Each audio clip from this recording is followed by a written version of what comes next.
ये आकाशवाणी है। अब आप सरफिरोजी से समाचार सुनिए।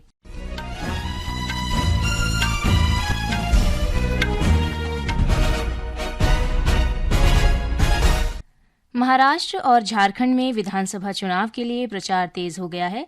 भाजपा के वरिष्ठ नेता और प्रधानमंत्री नरेंद्र मोदी ने महाराष्ट्र के अकोला में एक चुनावी रैली में कहा कि तीसरे कार्यकाल में उनकी सरकार ने लाखों करोड़ों रुपए की लागत से कई विकास परियोजनाएं शुरू की हैं, जिसमें महाराष्ट्र में बुनियादी ढांचे से जुड़ी कई परियोजनाएं शामिल हैं।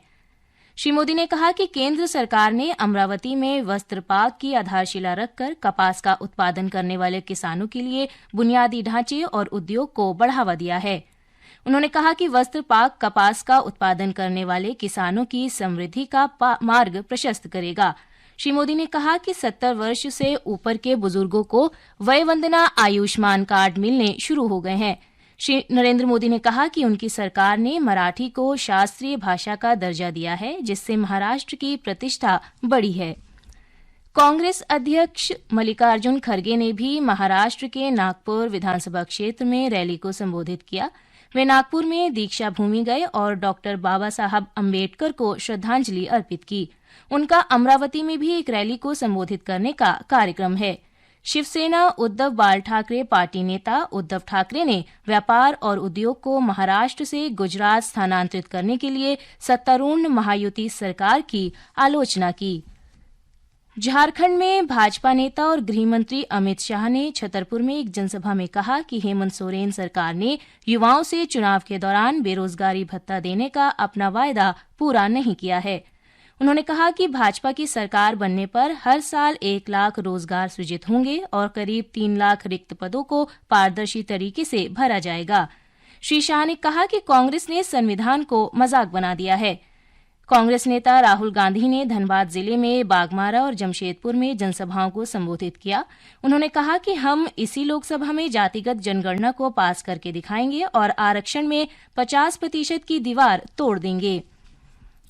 उधर झारखंड मुक्ति मोर्चा के वरिष्ठ नेता और मुख्यमंत्री हेमंत सोरेन ने एक जनसभा में भारतीय जनता पार्टी की आलोचना की।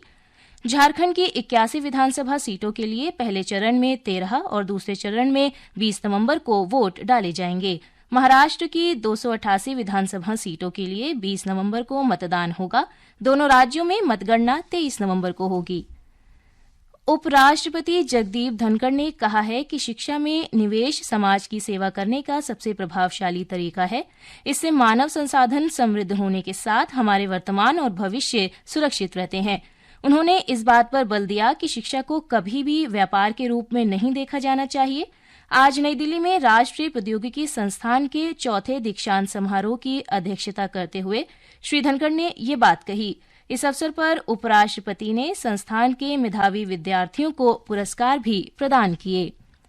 उत्तराखंड आज अपना 24वां स्थापना दिवस मना रहा है। इसके साथ ही उत्तराखंड की रजत जयंती वर्ष का शुभारंभ हो गया है।